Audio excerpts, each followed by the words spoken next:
In this lesson, we will learn an important CSS property of using two or multiple classes on an element. CSS allows us to assign multiple classes to same HTML element.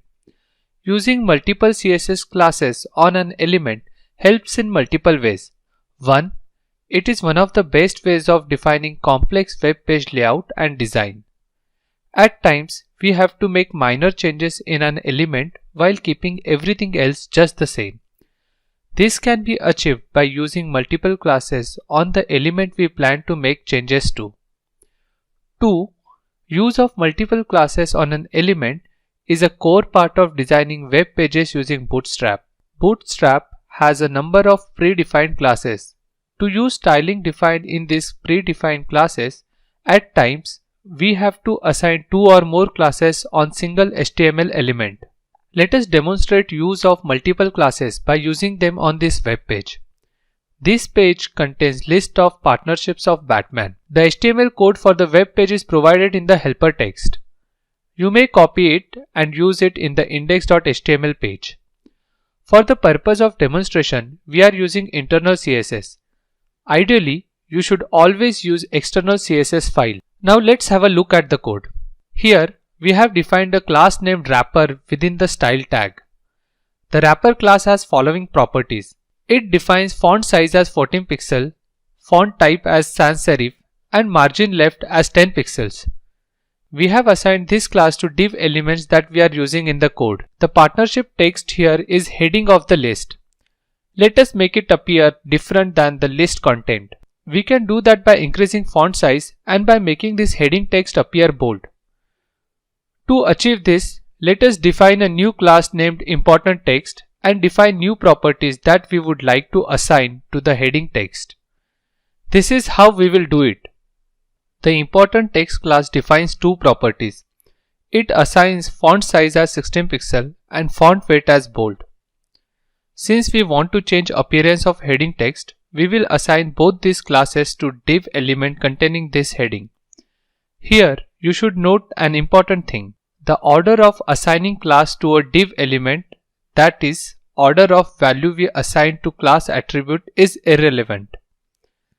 You may assign the class important text before the class wrapper and still achieve the same output. What matters is the order of defining the classes within the style tag or in the external style sheet. Let us check the output of the file. You will see that font size of heading text has increased and the heading text is now bold. Let us go back to the code and understand how it worked. You must have noted that both the classes include font size. But within style tag, we have defined wrapper class first and important text class after that. Therefore, when we apply both these classes on an element, important text class will override the font size property of wrapper class. Also, additionally, important text class defines font weight as bold, and therefore heading text has become bold. So, two important things you should remember while using multiple classes. 1.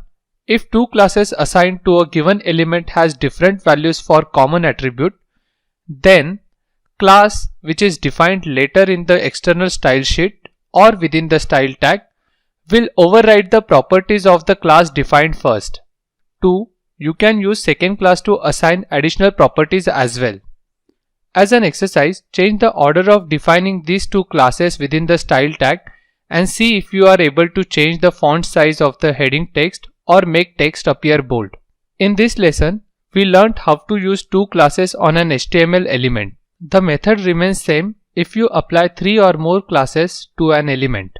Pixels to 1199 pixels. MD is the Bootstrap name for medium devices. Small devices with screen size between 768 pixels to 991 pixels. SM is the Bootstrap name for small devices. Extra small devices with screen size less than 768 pixels. XS is the Bootstrap name for extra small devices. Let's make first div visible only for medium devices. We will use visible MD class. Let's check for 991 pixels and 992 pixels. The first div is visible now at 992 pixels. Guess the upper limit to which the first div element will be visible. Will it be 1199 pixels or 1200 pixels? Let's check it. It's 1199 pixels because the screen size greater than or equal to 1200 pixels falls under the category of large devices. Let's use HiddenMD and observe its behavior. Let's check for 991 pixels and 992 pixels. The first div is not visible between 992 pixels to 1199 pixels. It is visible for screen sizes greater than or equal to 1200 pixels and less than 992 pixels. So, till now we have learned the breakpoints for large devices and medium devices. We will study about the breakpoints of next two categories of devices in the next lesson. Let's see how the first div and second div will look like on small and extra small devices. The devices with screen size from 768 pixels to 992 pixels are classified as small screen devices. The bootstrap name for these devices is SM. Consider the code from previous lesson. Change the class of first div from HiddenMD to visible SM and note the difference on these breakpoints. Let's check how the page will look on 767 pixels and 768 pixels screen size. So the div is now visible from 768 pixels to 991 pixels. Now change visible SM to hidden SM. Let us run the HTML file. We see that initially at full width first div element is visible. As we move to 991 pixels, the first div element disappears. It appears at 767 pixels. The last category is extra small devices, which covers all the screen sizes less than 767 pixels. The bootstrap name for these devices is XS. Now, this is an assignment for you to check the usage of visible XS and hidden XS and observe its breakpoint. We can use two classes at a time if we want to make first div hide for large devices and for medium devices as well. So this is the way. Use HiddenLG and HiddenMD in class of first div element. We see that for range greater than or equal to 1200 pixels, the first div element is not visible. This is the same with screen size 992 pixels to 1199 pixels. Below 992 pixels, the first div element is visible.